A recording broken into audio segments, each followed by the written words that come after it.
All right, we're all set. I'm recording. All right. Welcome, everyone. Thank you for being here. My name is Christian Montesinos. I'm the director of the International Programs and Services Department here at Michigan Tech. We are so happy that you're all here and we're able to make it. I know 10 a.m. is early. We were fighting quite a bit of a time crunch just because I know that we all know that you have quite a lot of commitments today, this weekend, and then, of course, the start of your term coming up on Monday. And so we're so excited that you guys are here. What we want to do with this orientation is kind of go through some stuff that will be crucial to your journey here at Michigan Tech. There'll be some things that will consistently be topics that we will talk to you about. Of course, you are more than welcome always to reach out to us via our email or pop into our office here at the administrative building for us to help you out with any concerns that you have. So we essentially help you in our department with maintaining your immigration status. And this is as you can see in Jamie's slide, this is our staff. We're going to introduce ourselves. Michelle is not here. She is out until next week, but she is our manager that will handle everything related to your CPT and your OPT. And we'll talk about what that is in a little bit. But I'm going to hand it over to Jamie so that she can introduce herself. Hello, everyone. Hopefully, I've gotten the chance to meet those of you that have checked in already. But for those I haven't met yet, I'm Jamie. I am the International Student and Scholar Advisor in our department, and I'm also a DSO and an ARO. We also have Mariana. Hi, everybody. I'm Mariana Nakashima, and I'm the administrative aide, but also a DSO. So you can come here. I could help you out as well. Now, Casey's in a meeting right now. He is the manager of our study abroad and study away program. He will pop in, hopefully, if his meeting doesn't run too long for the end of the presentation. But like we said, that is our staff. We also have a great team of student workers that'll help us out, that'll help you out if in case you need anything from us.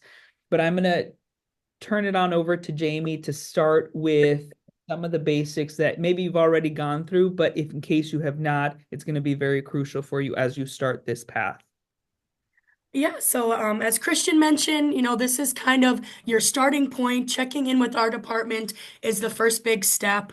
If you have already checked in with our department, we gave you a mandatory checklist. And so this is a list of all of the things that you should be completing now that you are here on campus. And so, like I said, reporting to us with your passport, visa, I-20 if you are an F1 student, or a DS 2019 if you are a J student. We will scan those in, we will upload those to your record, and then should be able to activate your SEVIS record once the semester starts. Another thing that you will want to do is print your I-94 travel record. So this record shows that you entered the country legally. It will give your passport information, where you entered the country, what date you entered the country, and this is something for you to keep for your reference. So you don't need to submit this to us. You can keep it with you either in a soft copy or a hard copy. We would recommend if you do download it on your phone to take a screenshot because some areas in this Upper Peninsula do not have very good cell reception, and so you might not be able to access this online, so at least keep a screenshot. And this is just in case anyone were to ask for, proof of your entry into the country. Checking into housing, if you are living on campus, whether that is in the residence halls or in Upper or Lower Daniel Heights, you will need to check in with housing. If you're still not on campus and you're arriving this weekend and the housing department is closed, you can check in with our public safety department. They are open 24 hours a day, 7 days a week. Getting your Michigan Tech Husky card, this is also known as a Michigan Tech ID. You will need to pick this up. This will give you access to the printers on campus as well as some swipe access into some of the buildings and offices. So once you get your Husky card, you will be able to use the printers on campus. So then you can print your I-94. This Husky card can be picked up in the library during their open hours. Health insurance, obviously, as an international student, you will be required to be covered with health insurance for the duration of your stay. If you do have any questions regarding health insurance, our student insurance department is a great resource for you, and there are some online resources as well. Paying your student bills were due yesterday. So if you haven't paid it yet, you will have a late fee, and classes will be dropped on January 9th if you have not paid your bill at that time. And obviously, as an international student, we'll talk about your enrollment. You are required to be enrolled full time to maintain your status. So be sure you pay your bill as soon as possible to avoid your credits being dropped. If you are a graduate student, you will need to submit your transcripts to the graduate school. This link that is on the slide here, again, I will be sending out these slides so you can visit the link. That is where you will update a copy of your transcripts. And if you do need any more information or have any questions about this, the graduate school can be your point of contact.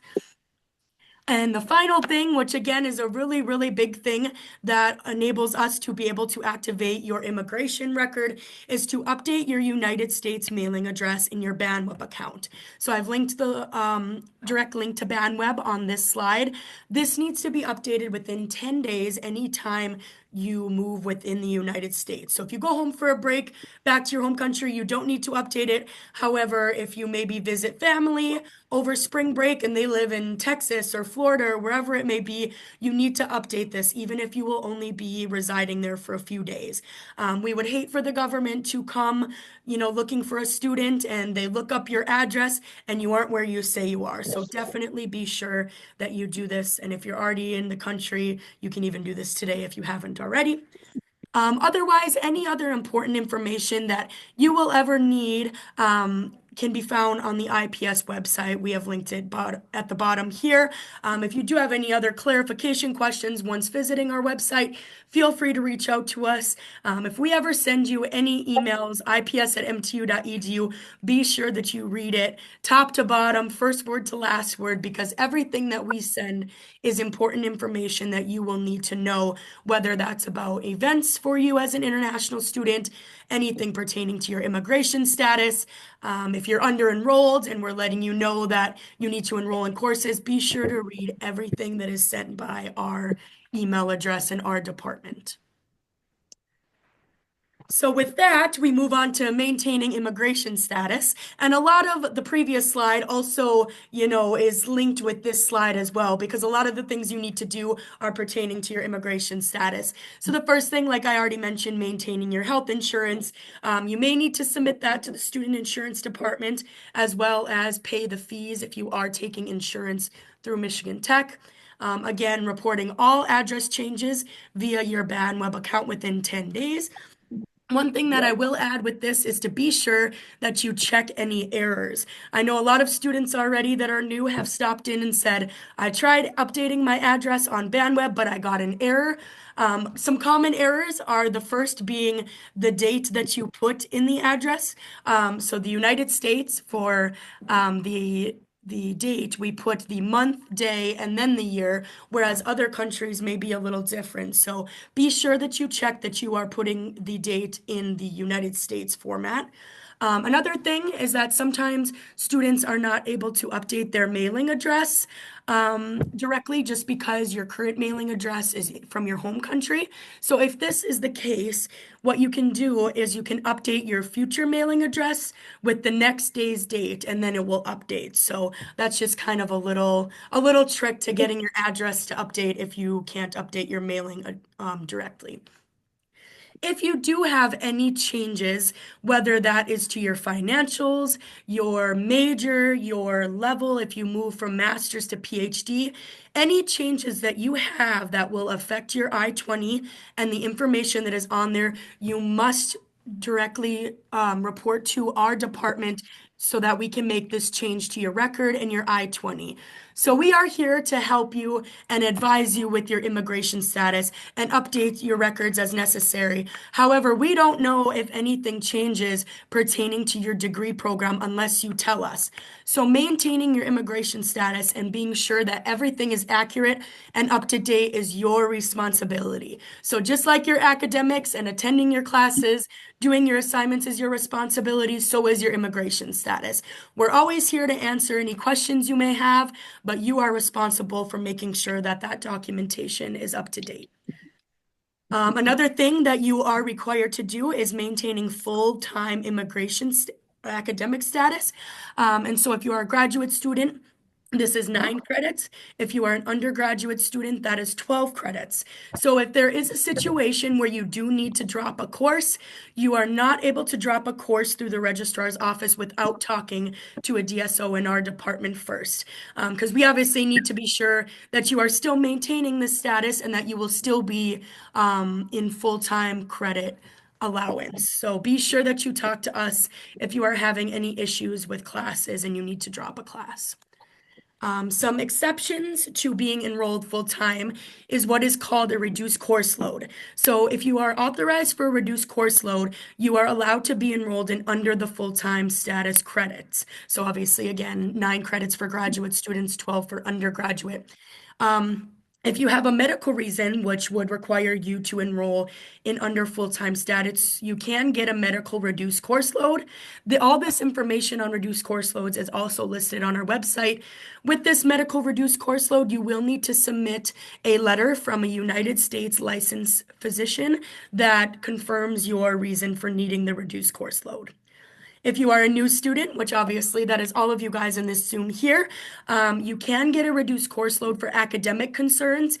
For example, if you do not have the correct prerequisites for the course, it's an improper course or level placement, you can request for an academic RCL within the first month of the semester only.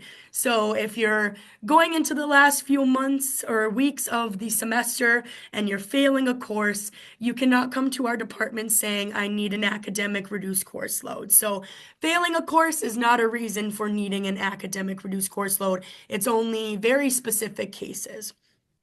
And finally, if you are in your last semester and you are ready to graduate, you may only need 3 or 6 or 5 credits left to graduate, and you are also allowed to apply for a reduced course load in this case, and we will issue a new I-20 for you. All right, moving into employment. So as new international students, you are allowed to work on campus. You can work on campus 20 hours a week during the academic year, which means while classes are in session.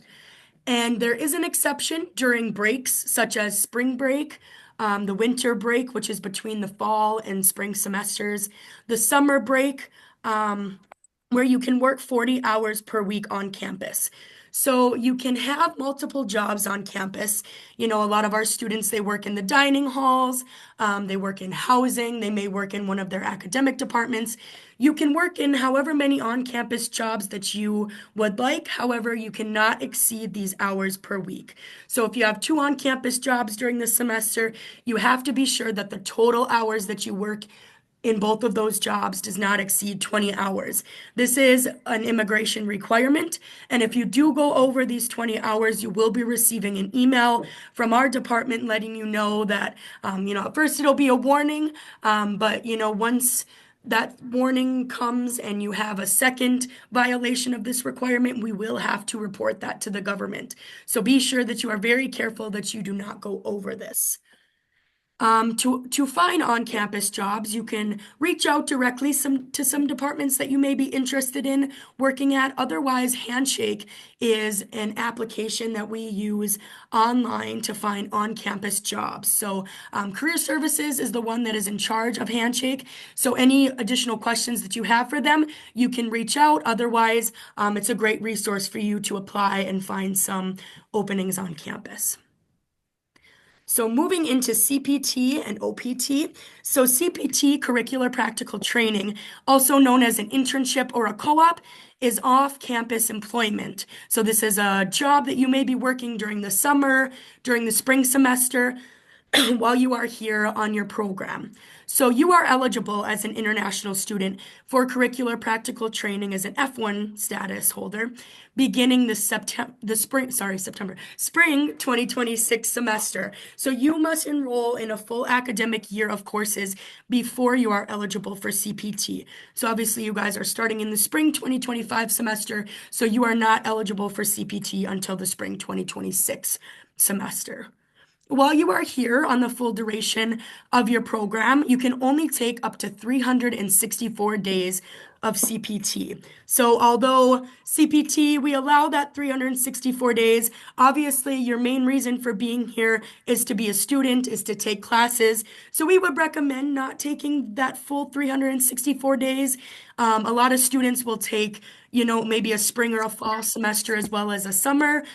You can do it, however, it could look as a red flag on the government side of things. And so we just want you to avoid any issues that come along in the future. For the application process for CPT, the application process to apply will start in Career Services. So they handle everything pertaining to the application as well as approving you for CPT.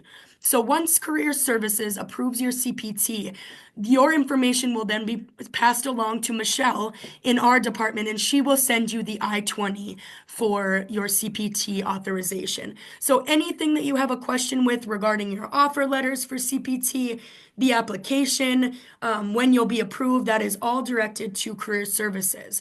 However, if you have any questions pertaining to CPT and how that could affect your visa status, you can come to us. Another thing that we advise during CPT is to not take any online classes. So again, this isn't required, but we do recommend against taking courses just because during that time on CPT, you're trying to focus on your employment. We don't want you to be overloaded with work. Some CPT might allow you to work overtime. You are allowed to do that on CPT. And so, we want you to just focus on that and not have to stress about taking courses. Especially because if you do fail a course, we do not allow you to do a program extension on your program end date once you have taken CPT. So that's something to keep in mind while you're taking CPT and what your course load and remaining credits are looking like.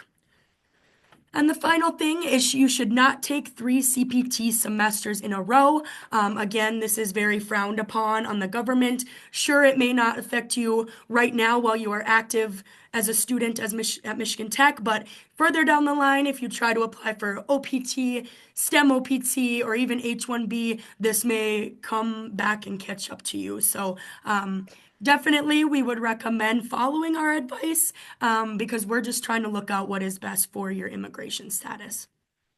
And finally, another type of employment is optional practical training, also known as OPT. So this is after graduation employment. So no matter what your visa status or your degree status is, you should have at least 1 year possible to apply for OPT after graduation. If your major and your degree program is considered a STEM classification, you could also get up to an additional 2 years of STEM OPT after that original 1 year. So this is obviously after graduation, so there is no need to worry about this now. It's your first semester, your first year, just focus on classes, on-campus employment, but these resources are available for you as well. When you do plan on looking for a CPT or OPT job opportunity, Michigan Tech does have a career fair.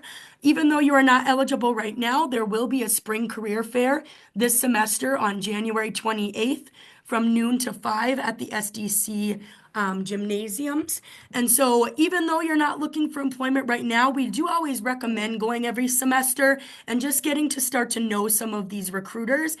Because believe it or not, even though they meet hundreds and hundreds of students during this career fair, they do remember you if you come every single semester. It'll show that you're passionate about the company, that you're interested in that could help you farther down the line as well when you do plan on applying for, a job after graduation or an internship opportunities. So I would highly recommend attending the career fair. And moving on to Christian for Social Security information. Yeah, so it is great, all the information that Jamie gave us about you being able to work. But another part of that is getting paid, right? Because that that is also important. Living in the United States, it's not um, affordable sometimes, and so this is really crucial in when you are ready to get that on-campus employment.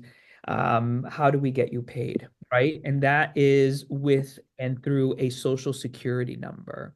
So a social security number is not a work permit. It's a personal identification number that the government issues every tax-paying individual in the United States. So this will allow you to get paid. And also, once a year, we will have a tax seminar where you are able to file your taxes with the government so that they can possibly return some of that back. Because when you get paid, taxes come off of your paycheck. So if you get paid, let's say $500, the government might take some of that and you will end up getting, let's say, $400. And so at the end of the year, when you file those taxes, which we will help you do, there is a possibility you could recoup some of that back. So how do you get a Social Security card? You can apply for one once you have a job offer, and that would be your on-campus job offer. Any student that is supported, any student that receives on-campus employment through a job offer has to apply for a Social Security number. If you do not, you will not get paid, okay? And it is something that is required in order for you to enter any kind of payroll through a company.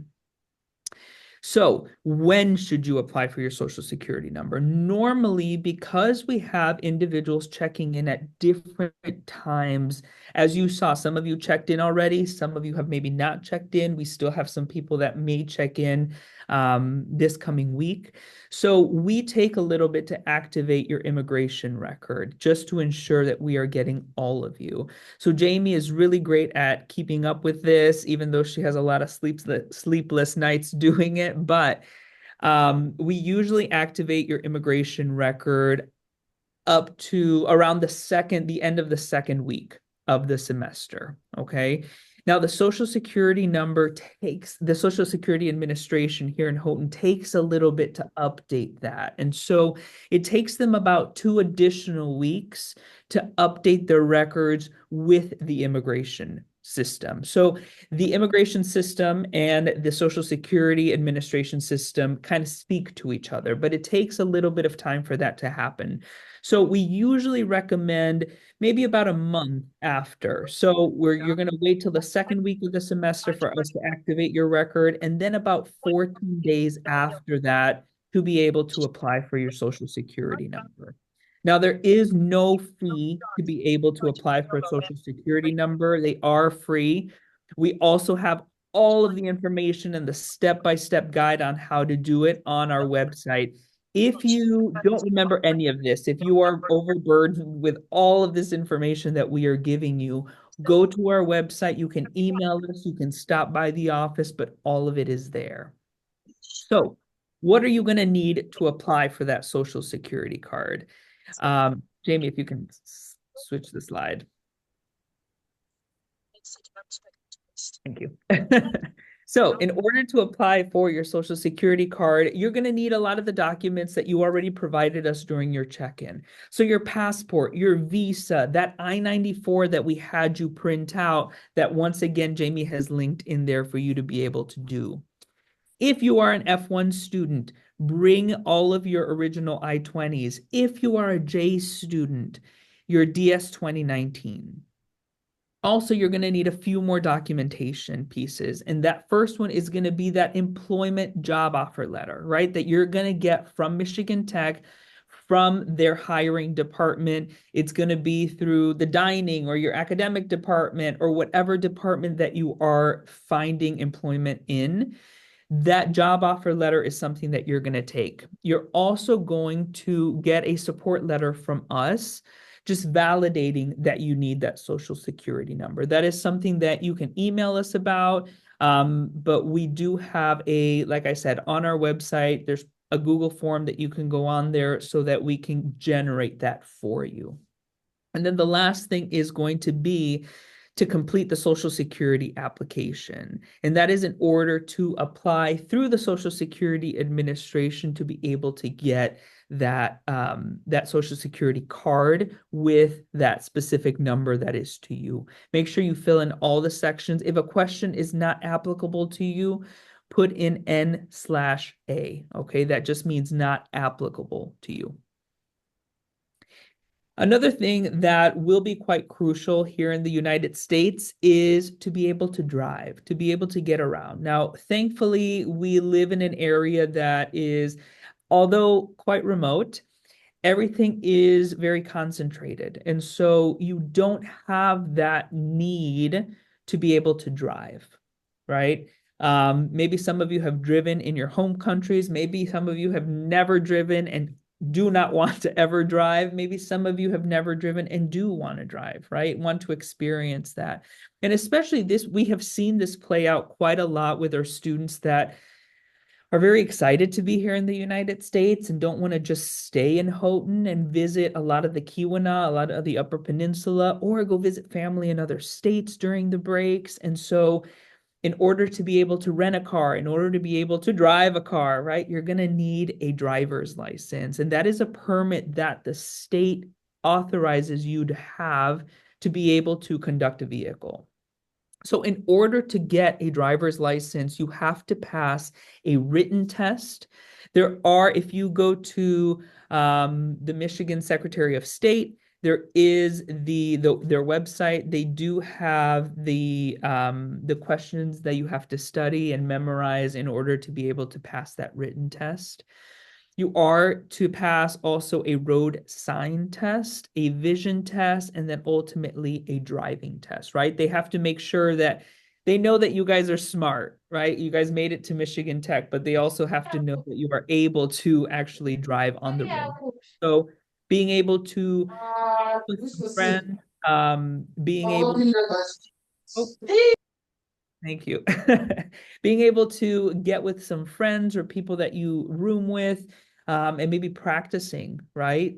Some of the older students, older being here, that they've been here a little bit more, already have their driver's license. They can talk you through it. They can help you practice. So that's going to be very important. So if you are able to pass all 4 of those, they will issue you a limited term license. Now, that is a license that is issued specifically for individuals that do not have permanent status in the United States. So it will be a little bit shorter than the normal license that you give residents of the United States or US citizens of the United States, but you will be able to drive with that limited term license. Once again, we do ask that you wait until after 14 days from your record being activated before you apply for your license. So you can think about it as we are going to activate your record at the end of the 2nd week of the semester. So in 2 weeks from now, and then just add in an extra 14 days, an extra 2 weeks to apply for your Social Security card and your driver's license if you wish to have one. If you do not want to have a driver's license, you want to walk, you're very comfortable walking, or you're really scared to do it and don't want to do it right now, that is okay. You do not have to do it. That is not a requirement. But if you want some kind of identification from Michigan, so you don't have to carry your passport all over the place, you can also go to the Michigan Secretary of State and apply for a state identification card. They are $10, and it's a simple card, similar to, if your country has it, a consular ID. It's very similar to that, just saying it has your biographical information, and it's here from the state of Michigan to give you another kind of identification card, like I said, so you don't have to carry around your passport everywhere. Now, something that you will be seeing a lot of me, you probably didn't see a lot of me during check-in, but you will see a lot of me during the Life at Michigan Tech class. Now, I am the one that teaches that class. It is UN 0100, and that is a course that is mandatory for all new international graduate students. Undergraduate students are not required to take it. They do begin January 8th. This term, they will be held on Wednesdays. That's January 8th. They will be in Fisher. If you have already enrolled for that class, you have already gotten all the information. If you have not enrolled, I encourage you to do so. If you have a time conflict, let me know so I can verify that. It is required. It is required. And the reason for that is because it covers a lot of information that you will need in order to be successful here in Michigan Tech and in the United States. We talk about a lot of the things that are already Jamie and I have gone over, which is how to maintain your immigration status, how to maintain your Michigan Tech status, issues relating to culture shock, right? Because we are not, we understand that you are coming from a completely different part of the world, and we want to not only ensure that you do well academically, but that you also are able to assimilate into the United States culture well, without issue. And that is understanding things like resources in within the campus, mental health services, what our laws are, what our policies are, not only in the United States, but also here at Tech. What are some traditions and norms that we have here? Issues relating to consent and Title IX and sexual assault policies that we have in order to protect you. Now, this class has a lot of expectations. It is a very simple class. It's a 7-week seminar where we will have a lot of guest lecturers on different topics that they are experts at within the university. Okay, so like I said, we will have our first class January 8th.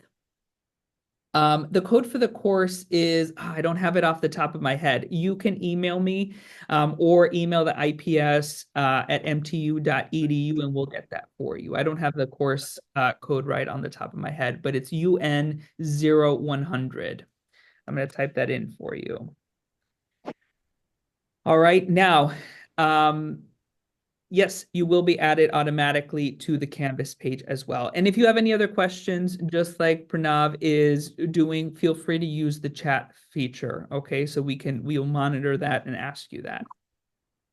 Other than that, we will talk about academic integrity, talking about issues relating to plagiarism, to cheating, right? We have a very strict no tolerance policy on that, especially now given the advancements in technology relating to AI, right?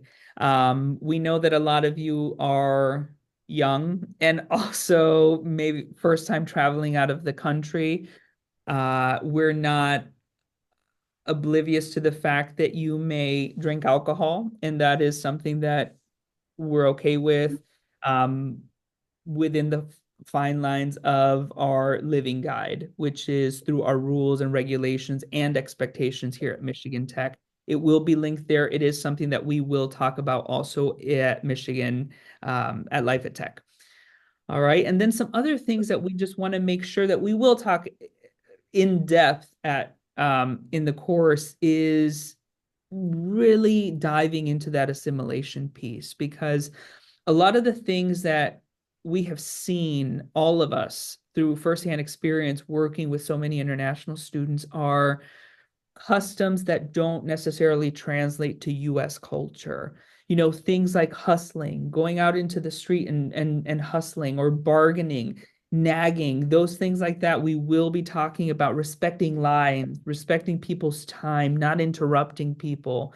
Those are some of the rules that we will go through that are norms here in the United States that don't really translate well from other countries at times. And so we will go through that with you in Life at Tech. All right, I'm going to pass it over to Mariana, who is going to talk to you about our campus resources, our community resources, and some of the things that you can do if you need any kind of assistance while you are here at Tech. Hi, remember you're here with us for probably 2 years. If you're doing a PhD, you're probably here with us for 5 or 6 years. So I need you to know that you have resources at the university. This is a place where you're welcome, obviously, not just to study or to work, but also we want you to participate. We want you to be involved. We want people to see you. We want you to learn from others, and like Kristen has emphasized, assimilating. And we want you to learn from others as well. So like have a really good relationship here. So Listen, it's really cold here. I get it. It gets really gray in the winter.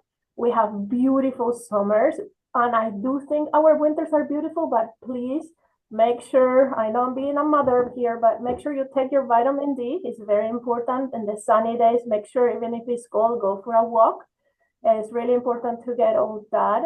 And yes, and sometimes it happens from your changing so much from your home environment, what you're used to. You're coming here to a beautiful but remote area in the country where it can be very cold in the winter. So make sure if you feel down, make sure if you have questions, if you are not assimilating well, if you need any guidance, you use the services that we have. Mental health and well-being is for that. It's no shame to go to these places. Most people in the US have a therapist, so don't feel ashamed for that. It might be different in your country. I know things are changing too in our countries, but please don't feel ashamed ever to have a consultation with mental health.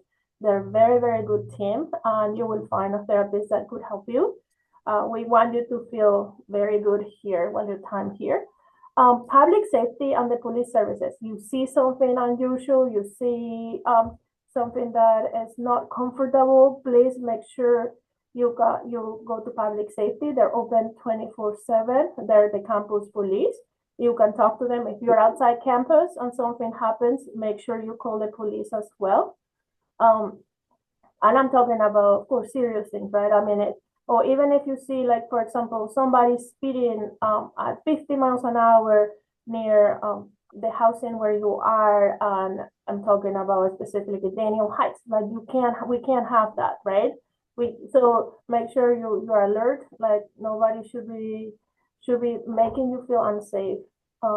Career services, as we have said before, this is a great resource for finding a campus job. They do run handshake, so they will put the campus jobs up there, and they do run the career fair. So make sure that you go even in the first semester, even though you cannot work until next spring. Make sure you go, you get familiar of how it works. Like they will also help you when you're ready to check your resume, your cover letter. They can do mock interviews with you. They're very, very helpful people. They're a great resource for Michigan Tech. So please make sure that you use that. The residents of the education and housing services, again, if you have issues with your roommates, or something is going on wrong with housing, like a pipe burst, the heater is not working or something like that, you can contact them right away. Make sure, if you're not getting well with your roommate, they can help with that as well. To put some rules between you guys or maybe have a talk. Then transportation services, we do have a campus transportation service. The link will be there. You guys could click on, Jamie will add it up. And there's different bus services. This year we added the bus that is going to go to the skill hill. So we really hope that you guys go to the lessons and you learn how to ski or snowboard, because I think that's another thing that it will be very good for you to assimilate to the area.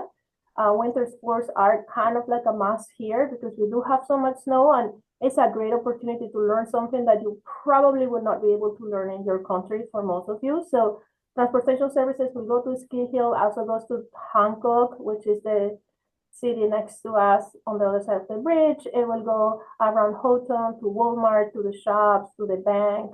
So make sure that you know the time that it runs, because it does ride on time.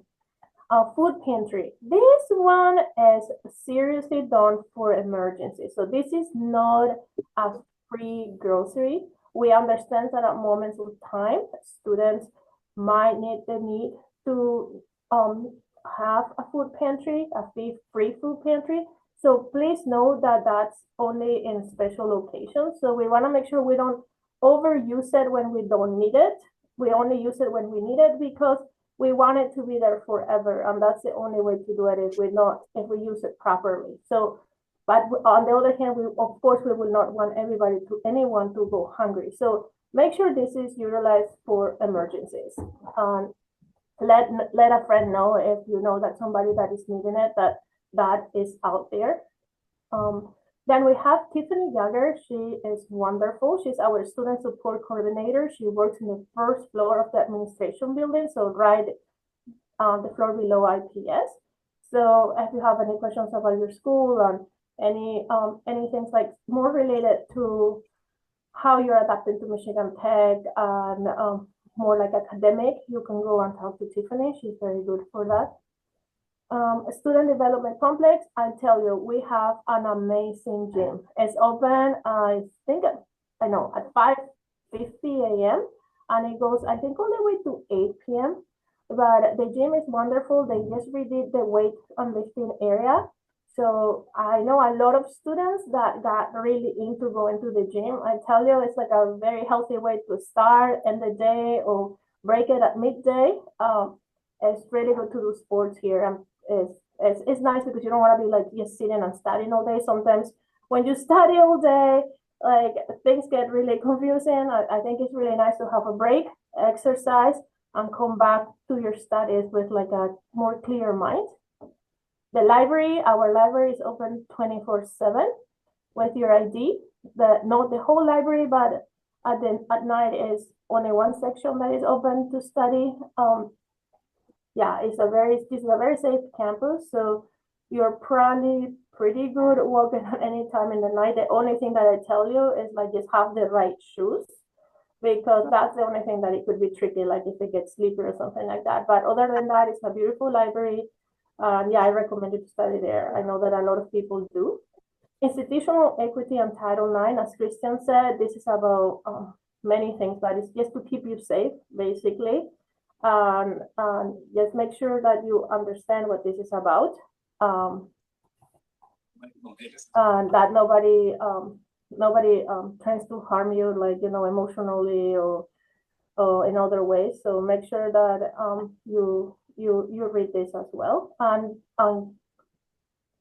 Christian will go through it in his class, so he will have experts come in to talk about it as well. So graduate student government, they also called the GSG, and the undergrad student government, the USG. So most of you are actually from the GSG. That's a great group of students, government for the graduate school.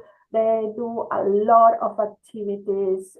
So if you want, maybe you should go to some meetings, but then maybe next semester you can join. I know that they have a lot of openings because students graduate and new students come. So that's a really good way to get involved with the university. Okay. So other community resources, we have different banks like Breakwater Federal Union, Superior National Bank. The one that is very close to us, Black Star Bank, is also one of our banks. Cell phone companies, I tell you, these are the ones that work here. In the Keweenaw, we don't have like good reception for some others. So AT&T, Verizon, and H2 Wireless, those are pretty convenient. I don't know if you noticed, across from the administration building on the other side of the road is a Canterbury House. It's a yellow house. They do have resources. If any of you have a spouse that is with you that doesn't speak English very well, I know that they have resources where they pair an American with an international to teach them English. So that's pretty helpful. They have other resources as well, so you might want to check it out. The Good Shepherd Church, that's really good resource as well. She usually does on Tuesday every night a free dinner, but they are redoing their kitchen. So hopefully in the next 4 months, she will Pastor Sarah will do it again. But she does have 2 days a week. You can click on their link, and 2 days a week they have meditation. One is on Sunday from, I think, 4:30 to 5:15. It's a really nice time. And then one is Thursdays at noon.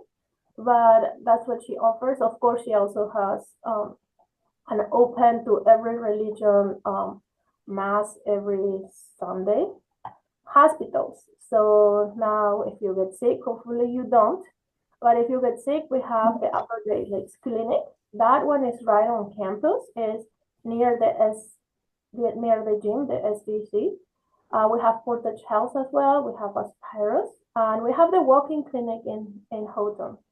So, for example, it's really late at night and you think you broke your leg. Yeah, you should go now. You go directly to the hospital. You go to Portage or Aspiros. You go to their ER. Things like headaches or your stomach really hurts, you don't need to go to the ER. Probably you just make an appointment. So make sure that you make appointments, because if you go to the hospital, it's usually an emergency. So make sure, of course, if it's serious, you have to go. But if something's like you think that you don't feel good or you're not feeling good, but it's not an emergency, you can just go to the walk-in clinic, or you can, what I think is even more convenient is to make an appointment with the Upper Great Lakes, because it's right at the university. So, and in any real emergency, of course, you always will call 911. So there are some Michigan Tech traditions that are really fun and activities. One of them will be Parade of Nations. Here at IPS, we make sure that we organize this. This is a beautiful event. There are thousands of people that will come from the UP just to come see you guys and see your dances, your food. So a lot of the students will get involved. Many of you will be carrying your flag and your country sign that we will give you.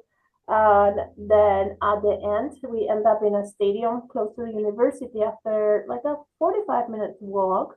We end up in a stadium near the university where there will be food and music and entertainment. It's a really nice time, and it's a really nice time for the locals to enjoy the music and traditions from your country and the food, but also for you guys to be introduced to the community. So please make sure that you come. It's a gorgeous event. Like, we really love it.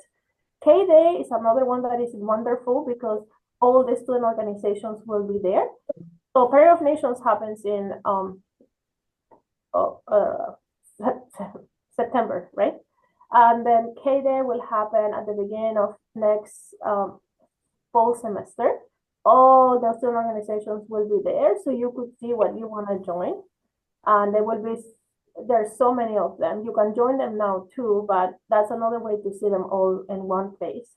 Winter Carnival, that's one that you're going to enjoy pretty soon in February. This is amazing. Like, make sure to join a group maybe to help building a statue. I don't know if you have Googled this, but we have beautiful like snow statues, so ice, and there's a contest of who wins. So there's 3 winners, and the statues are really, really wonderful. And you guys will build them overnight, and then the next day the judges come. We don't even have school for those days because it's such an important event for Michigan Tech. So make sure that you join.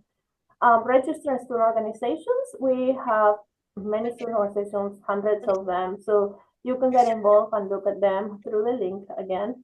There's some that are regarding outdoors activities too. So there's one, the Outdoor Adventure Club. They meet every Saturday outside the MOP, and then they go out for daily trips. So a lot of hiking. The Keweenaw is great for that. Waterfall viewing, swimming on Lake Superior in the summertime. There's lots of things that they do with nature. So make sure you look at the involvement and see what you're interested. There's a sports. There's so many different things. Like, just check it out. Then so there, as a university, we have some student organizations that do create events for everybody. For example, there's African Night and there's Diwali. And the Indian Student Organization actually has like 3 large events, and they're all beautiful. Like, to see everybody getting together and then seeing again the food, their dance is a great way to see each other from another perspective. So that I feel like we all try to go to these events just to see more of what you guys showcasing your culture. Okay, so these are international student organizations. We have the African Student Organization, Bangladeshi Student Organization, Chinese Students and Scholars, Indian Student Association, Muslim Student Organization, Nepalese, and the Society of Professional Engineers. yes, some of you are from Iran. You guys used to have an organization, but a lot of them were PhD students. They decided to, for now, rest on the organization, but that doesn't mean that you guys might not want to build it back again. So that's something that maybe you want to talk to your older students that are here. But yes, your student associations are also wonderful. I know a lot of them have their own WhatsApp groups. So if they need a lift to the airport, sometimes you guys pick each other up. So make sure that you are paying attention to your WhatsApp group for your student organization. Or sometimes I know that the Indian student organizations are very welcoming to other international students and they add them to their WhatsApp and vice versa. So make sure you know your community too. Oh, I don't mean that you stay with your community, but make sure that you understand like they can be a great resource for you. Okay. Next. Awesome. And then our final section here is a section that Casey is going to do for us, and that is something that we don't even, your first bit of culture shock, right? Which is the minute you got off the airplane, you saw that we were very cold and there was a lot of snow. And so he's going to tell you how to prepare for that. Yeah. So I think the most important thing to know is that unfortunately it will last a lot longer than you might think. Winter doesn't just end when February ends here. There may be some nice days in March, but don't put your coat in the closet. But the most important thing for being prepared is to remember just to dress in layers. So if you're going out, sweatshirt, a light jacket over the sweatshirt, and then a large big jacket. When I was a student here, back from 2012 to 2018, I did not dress for it at all, and I could not stand being outside for much at all. I found that dressing properly has made it much, much, much easier. Another big recommendation that I have is a really good pair of tall winter boots. So not stylish boots, but actual proper winter boots. Because you know, hands, feet, head. Those are the most important things in terms of retaining body heat. And also, there isn't, believe it or not, there is not a ton of snow on the ground right now. For the past couple of weeks, there hasn't been a lot of snow. But there will be times where it starts snowing and it might not stop snowing for 5, 6 days. So the snow will get taller and taller. So having good boots that are water resistant can really help with retaining your body heat as well. So like I said, the snow will usually start to melt in April. There might be some days in April where it is 70 degrees Fahrenheit, 20 Celsius. But also one of the biggest snowstorms I've ever seen happened on April 17th. It was just a couple days after I was walking around in a t-shirt and I got sunburnt. So again, just always be prepared for it to change back, even if we do get some nice days out there. So again, most important thing, layers. So if you have a nice jacket already, that's great. Pack a sweatshirt under it as well. Pack a light jacket over that sweatshirt. The more layers that you have, just kind of like insulating, will really help with the outer exterior jacket. If you get a jacket, I recommend one with a really big hood because sometimes the wind is the worst part of things. So if you have a large hood that's covering everything, including the face, that's just another general tip as well. But yeah, is there another slide for this? Yeah.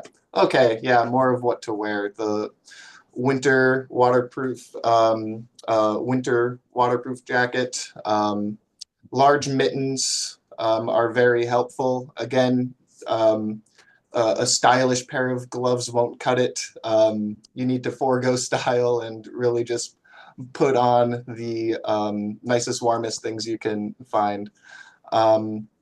Remember to drink water. I often find that I am the most dehydrated during the winter months here at Michigan Tech. Even when you're cold, make sure to drink lots of water. And again, we recommend taking vitamin D because there will be times where we might not see the sun for a whole week or more. It just be like that here. Um, but hopefully you love to enjoy it. I actually moved to the southern United States for 5 years and came back up here knowing full well what it was like in the winters. And I'm not even a big winter sports fan. So it's definitely manageable, survivable, and even enjoyable as long as you are dressing properly. Um, so again, the biggest things, it's going to be longer than you expect. So don't just think, oh, if I just make it through these 2 months, I'll be fine with this light jacket. No, I recommend investing in the really good, warm, insulated clothing. Yeah, so that's it for our, well, Madi, I don't know if you want to tell them about the Husky Closet, just as we finish off that I tail. am so glad you said that because when Casey was talking, thank you so much. So yes, so there is a closet. So please, okay, one more thing. So make sure when you go to the IPS webpage, you follow us on LinkedIn, on Facebook, and on Instagram. So Instagram will be more like fun things and some serious stuff. LinkedIn is all professional things, and Facebook is a mix of everything. But also follow on Instagram the Husky Closet Collective. I will add it on the slides. But there we have a lot of free clothing. They are in the basement of the Watts. I believe by now is open, but I could check. But there's a lot of clothing. Unfortunately, more clothing for females than males. Yes, that's how it is. But a lot of times we have jackets, gloves, mittens, lots of layers there. So make sure like you listen to Casey and you dress in there. So we do have a lot of clothing there. So make sure you go there before you go to a store. If you don't want to invest a lot of money in a winter jacket, you might be able to see first in the consignment store or in Goodwill before you go to the outdoorsy stores in downtown. But to be honest, and yeah, if you cannot find a jacket, invest on a good one because it will change your life here. It will make a big difference how you're dressed. Thank you.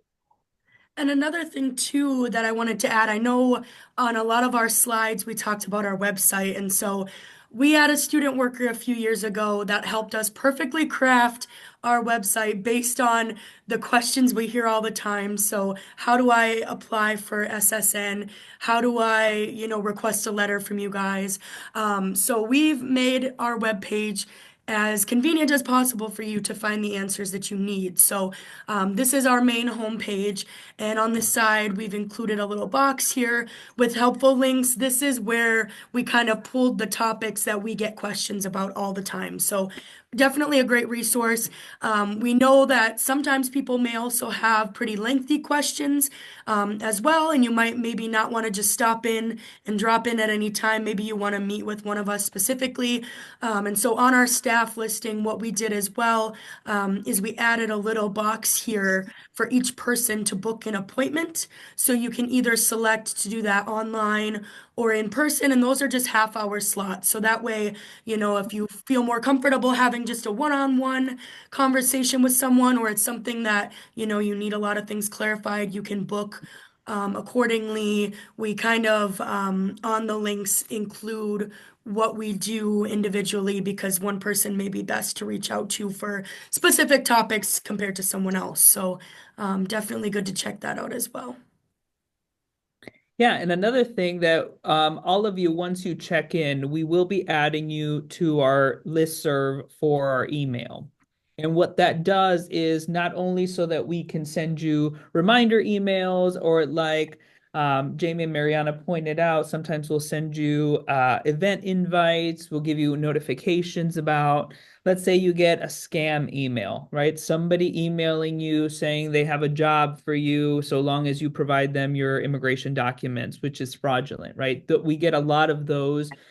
Do not click anything. Do not provide your documentation to anyone online, via text message, anything like that. If it is the government, if it's the police department, if it's immigration, if it's anyone relating to those agencies, they will write to you via mail. They will write to you through a handwritten letter requesting that kind of information.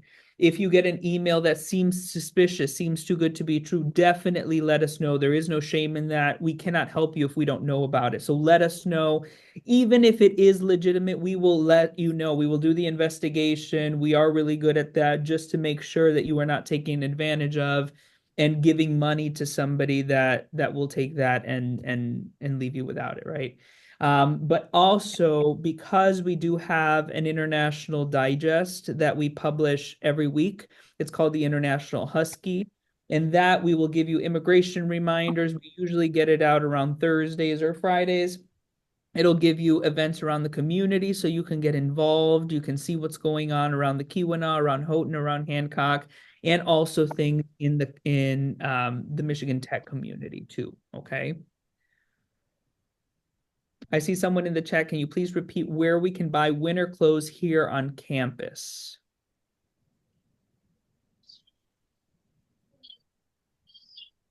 Well, I first referred to the free clothing that was in the Watts.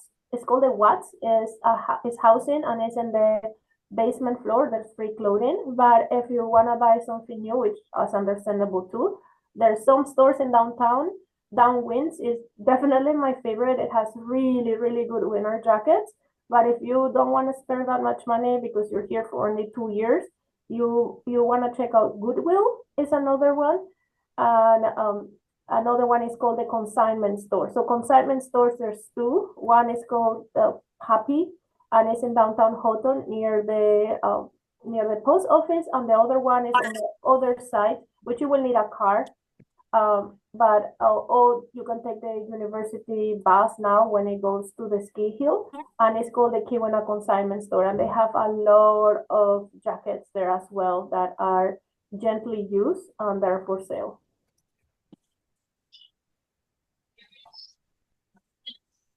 All right. Any other questions? Any other concerns that you guys may have? Hello, I have a question. Hi, yes, go ahead. So I want a quick clarification on this. Are international students allowed to work off campus? So as far as working off campus, you are only allowed to do so through CPT and OPT. So when you are not in one of those, when you are not authorized under one of those, you can only work on campus for 20 hours when school's in session. If it's a break or the summer semester, you can bump that up to 40. All right, thank you. You're welcome. Any Okay, other? I have a question. Yeah, like it is possible to start an on-campus job without SSN number. It is possible. Maybe. Yeah, so HR and payroll is where you'll submit that SSN to, and they know that as an international student, you kind of have that delay in getting your appointment and getting your SSN. So you are allowed to work on campus even before you get that card physically in your hand, but you should get it by the first semester within the first few weeks, and then immediately submit the card and your SSN to human resources, payroll. So. Peter, did you have a question? Yes, yeah. Thank you so much. Okay. I have one or two more questions that I wanted. The first one I already sent it through over the chat, and that was about crossing. Then I also wanted to check with you in terms of connectivity, because right now we just arrived and we may need to change our SIM card and stuff. I think we haven't heard anything to that effect. And then the second one that I also wanted to check with you is on two other things. Number one is a course registration. I did register for 9, that's 12, 9 credits, I think, for graduate students. However, I got an email indicating that I think only 2 of my courses have been registered. So I was being requested if I'm going to do a half, or what was that again? I've forgotten the term itself. But I want to register for the 9 credits. So I wanted to be guided in terms of do I just have to contact the program director, or maybe within this forum there could be a guidance that I can get on the same. And then lastly, I'm studying through the Empower Financing and Loan. Not sure if there is any guidance that we can get from this in terms of what are the processes that are supposed to be done, because I think I may be one of the people that have been receiving a couple of emails reminding us that I think we must be able to enroll by today, failing which would be paying, is it a $50 or somewhere thereabout. So just wanted to be guided in terms of us that will be studying through such a facility. How does it go about? After today, are we supposed to pay the $50 when the loans are processed rather? Thank you so much. Yes, I guess, Christian, did you want me to take some of those, or? Yeah, go for it. Okay, so I guess I'll start kind of reverse order. So, your Empower loan. So you will want to be sure that you communicate with the student billing department. Whether that's your Empower loan processing, if you're in the works and it's on its way, make sure that you communicate with them, because if by the 9th you do not have that bill paid, your classes will be dropped. And I know they do have certain circumstances for students if you communicate with them. They understand with international students, sometimes it takes some time with getting the loans or the money transferred or whatever it may be. So I would recommend reaching out to them.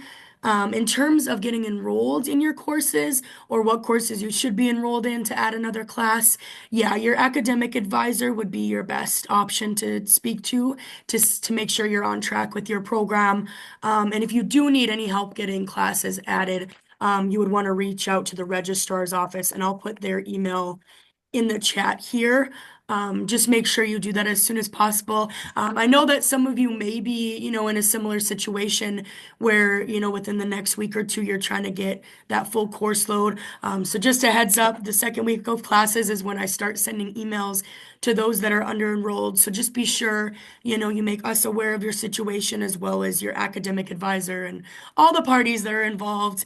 And then with the question regarding the SIM card, Mariana had covered a slide on the community resources, and so there are some listed on there. Jason from H2O is one that we typically recommend just because he's a lot cheaper than some of the, nationwide chain companies such as AT&T and Verizon. I will put his phone number in the chat. I know you may not have a phone to use right now, but maybe you can use your friend's or an on-campus phone. He actually is very convenient as well because he doesn't have a storefront. So he will actually meet you on campus at the Memorial Union Building.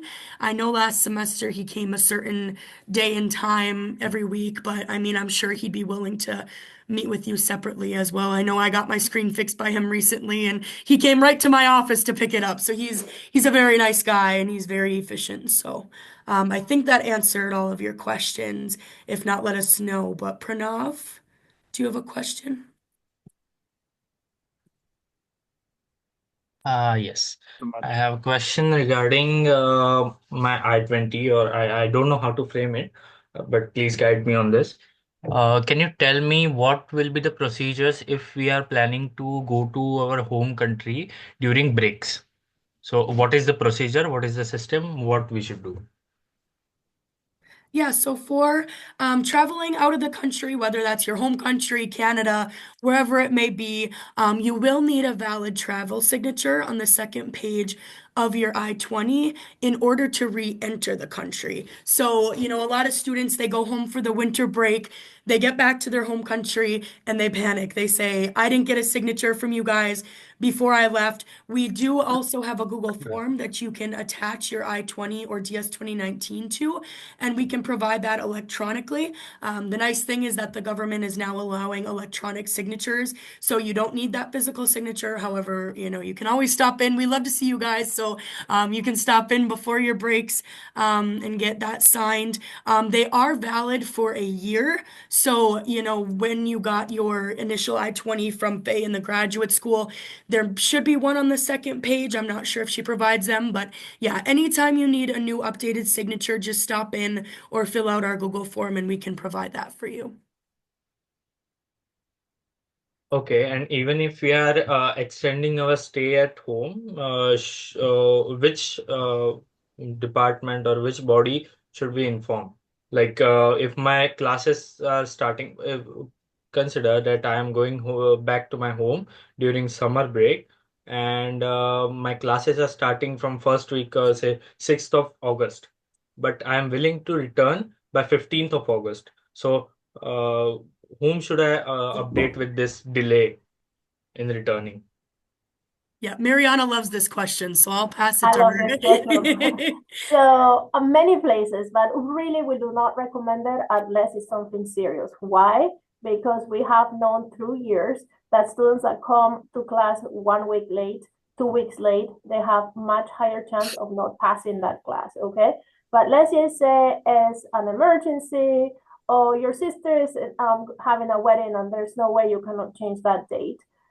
If it's more than 3 days, you have to contact the Dean of Students office, and then there's a form that you will fill out. But because most of you are master's and PhD students, you have to before contact your advisor and your professors from the class that you're going to take. When you have a go-ahead from all of them, then you fill up that form and it will be approved, or depending on the circumstances, it probably will be approved for the Dean of Students. But like, we don't like students coming 10 days late, 20 days late. That's not even a thought. Like that's not meant for staying with your family, because I'm sure you miss them, but it's seriously meant for real serious reasons. Like, you have to have a real reason why you're starting school late, because your chances of being successful and getting an A are much harder when you start 1 week or 2 weeks behind. And if you know that you have to have a 3.0 GPA, that means that you're working really hard in your studies and you cannot drop that grade. If you drop, then you are in a different status, but now you are now you cannot even CPT if you have a lower GPA than 3.0, and then you are under academic, what is the word, Jamie? Academic Probation.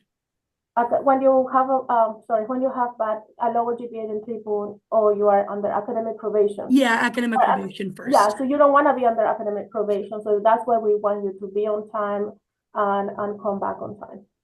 And also, something that everything Mariana said is true. We also want to make sure that you're not having any issues coming back into the country. And so the later that you come in a semester, if you don't have all those things that Mariana pointed out, those approvals, then that could lessen your possibility or raise the risk that immigration officials won't let you back in, right? Because it now shows on your I-20, you never got those approvals, you're coming back later than your program start date, and they may get curious and ask you questions about that, and then it's at their discretion to let you back in. So we want to make sure that we're not saying you're stuck here, right? Especially if you have some unforeseen circumstances or some foreseen circumstances that require you to come a little bit later, but just make sure that you are, even if you forget everything that we've just said right now, come and see us, send us an email while you're thinking about those things, while you're preparing those things, so that we can let you know ahead of time what it is that you have to do in order to ensure that you have everything ready to go to be able to come back in. Pierre? Yeah, thank you. So I want to know where in the system you can update your bank details after opening an account, let's say at Flagstar, so that I can receive funds from, let's say, Empire. Yeah, so in your BandWeb account, which is the same area where you will update your United States mailing address, there is I think it's called like direct deposit allocation, or something along those lines. And you should be able to enter, the bank account number, routing number, and that thing. And that way, once you get paid, it'll directly go into your account. All right, thank you. Yep, you're welcome. Mohammed? Yeah, and I want to find out for those of us on education loan and also staying off campus. And how do we purchase health insurance? Right, so you can't do it through external parties. However, there are certain criteria with insurance that Michigan Tech requires. So, kind of like I mentioned in my slides, definitely reach out to our insurance department because they know those guidelines and they also have some recommendations as well as, good companies, especially for international students. There might be some that are better than others. So, I will send their email in the chat so you can reach out to them. Otherwise, on their website, they should have some resources as well, and a form for that waiver that I had mentioned if you do decide to get your own outside of Michigan Tech. Okay, thank you.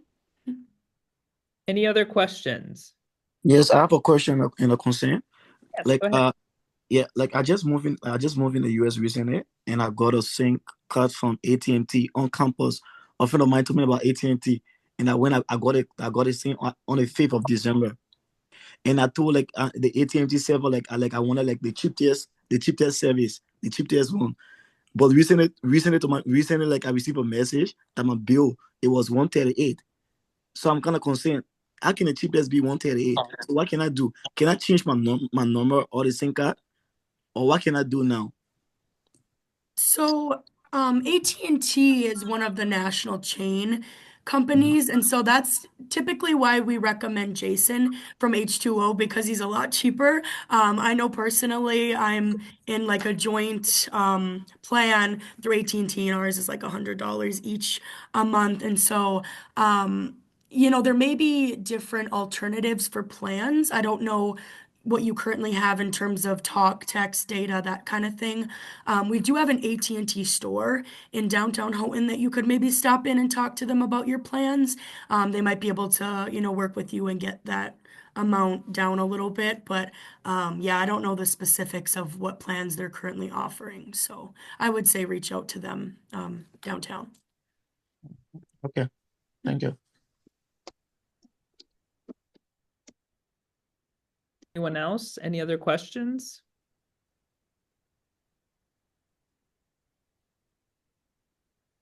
Hello, yeah. So I just wanted to know about like how can we apply for part-time jobs on campus? Yeah, so you can, it depends. We have different avenues to be able to do that. If let's say the main one will be an app that you can download on your phone called Handshake. That is something that is created by Career Services. They're the ones that handle all of that. That's where all of the job postings go. But you can also be very assertive too if you want. If there is a certain department that or a certain office that you really like or that you really engage with, feel free to go around and ask, hey, are you looking for any student workers, right? You can go to the SDC, they have jobs as well. So it really is once you're on campus, once you kind of get a little bit of familiarity with the lay of the landscape, then you get a better idea of who's offering what employment and where and when. And so, but the main one I would say is start out with Handshake, download that on your phone. You can kind of get an idea of job openings, but know that it's not just there, right? So if you go to other departments, you can ask and feel free, don't feel ashamed to say, hey, do you have any openings here for X amount of hours? The worst thing that they can say is no, right? But Handshake would be that primary one. All right, thank you. I also, can I talk about this too? I also recommend you to follow your professors and not hustling, of course, but follow the research, see what they do. Because a lot of our students on the second or third semester end up working in research with their professors. So that's something that you wanna be curious probably the first week school, asking them what their research, what their interest, tell them what your interest is and what their interest is, and maybe you can create a relationship where you can end up working for a professor. It's very common. So, but you know that happens. You have to talk to them before and understand what research they do.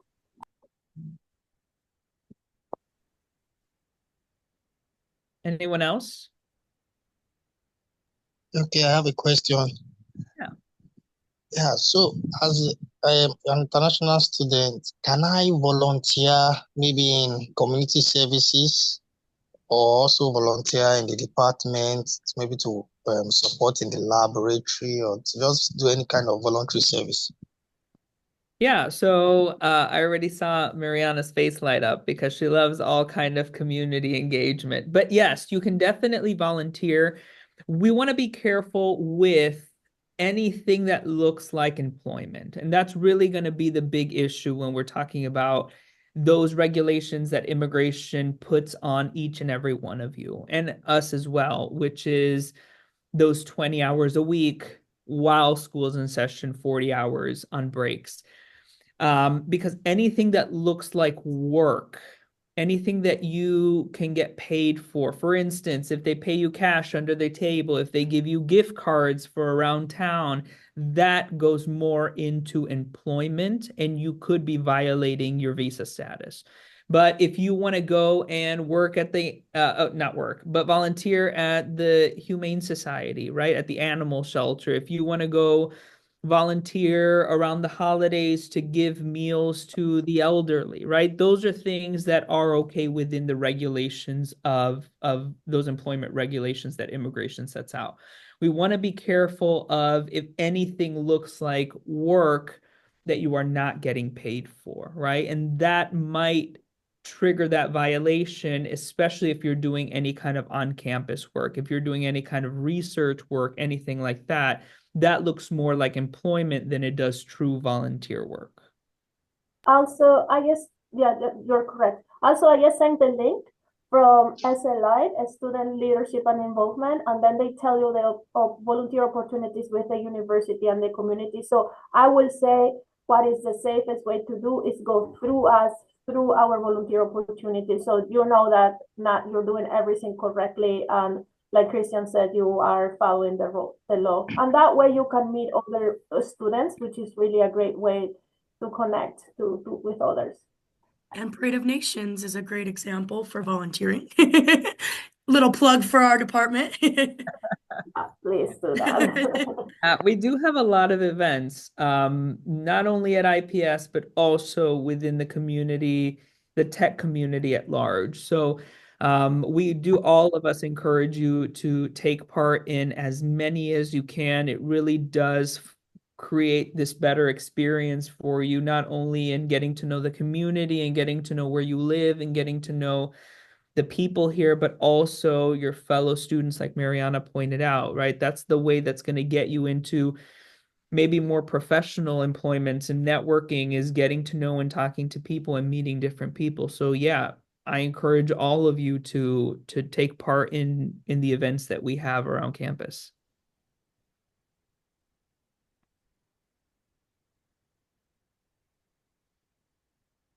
Any other questions? So on that note, IPS, do you have any openings around? We are getting that question quite a lot. I love the passion already. You know, you can send us an email. We're booked right now, but we are, you know, we're always looking for international students to help us out. That's really our focus. We try to only employ international students just because that makes the most sense to us in this department. But yeah, definitely, you know, email us and we can keep you on our list of potential student workers. But just like you did, just like everyone saw Patrick do, definitely that's the way to do it, right? And don't be afraid and don't be ashamed and don't let shyness get in the way of it, because you don't know who's going to give you that yes. also you don't know who doesn't know somebody. Like we know other departments, and sometimes they said, Career Services has said, I would like to hire 2 international students. And we're like, hey, these 2 are looking for a job, and they seem very put together, and they're, you know, they're very they communicate very well. I think those would be great for you. So yeah, like Christian had said before, like not hustle too much, but don't be shy either. So there's like the perfect medium balance where you are expressing yourself, you know. So gold star for Patrick today. Yeah.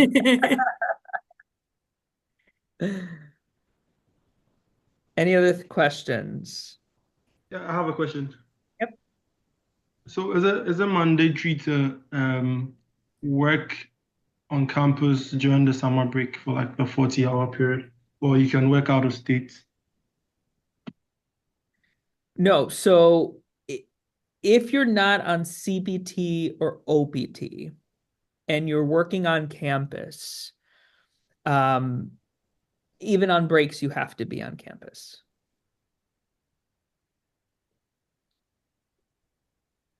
So CPT and OPT are the only ones that'll allow you off-campus employment, whether that's not in tech, in the geographical area, or within the geographical area, but not within the university, if that makes sense. And I guess something too to note with that is CPT and OPT have to be pertaining to your program that you're studying here at Michigan Tech. So you can't go off campus and work at McDonald's or Walmart unless it's pertaining to your major. But yeah. So no, no. So if you are here and you are not within that authorization, you can work up to 40 hours, but it'll have to be on campus. Okay, thank you. You're welcome. Daniel? All right. Yeah, I want to ask how possible or how easy is it to get on-campus accommodation? Correct me if I'm wrong, but you would reach out to the Dean of Students. Okay. Is that true, Jamie? Are you referring to like academic, or are you talking about housing accommodations? Housing accommodation. Okay. So residence halls, they typically prioritize undergraduate students, so you likely would not be placed there. However, a lot of our international students and graduate students reside in Upper and Lower Daniel Heights. The wait list for Daniel Heights is very, very long, and housing is probably one of the biggest challenges for our international students that we've had the past few years. You can reach out to housing though, and they do have a wait list for Daniel Heights, and so you know, it's always worth putting yourself on there. But there are some sites on Michigan Tech's campus as well to look at off-campus housing options. So that's what we would definitely recommend. But we understand that, you know, some of them are 10-20 minutes off of campus and you may not have transportation, but housing can definitely help you with some of those resources. I should have asked that. Thank you. Any other questions?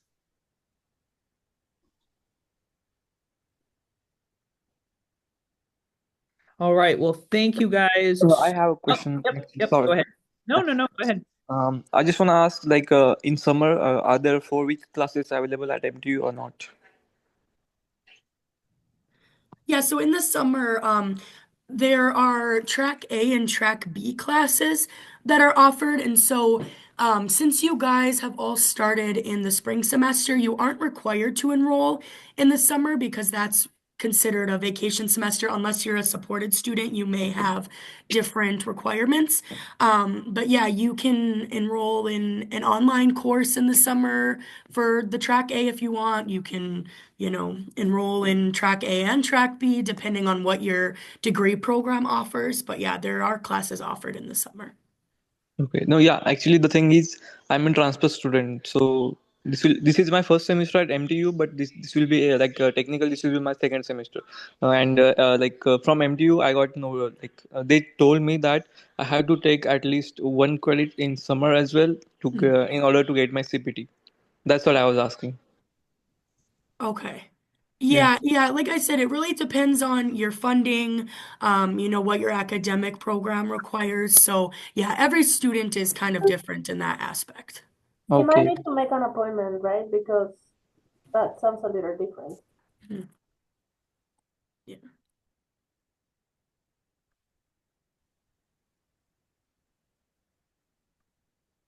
All right.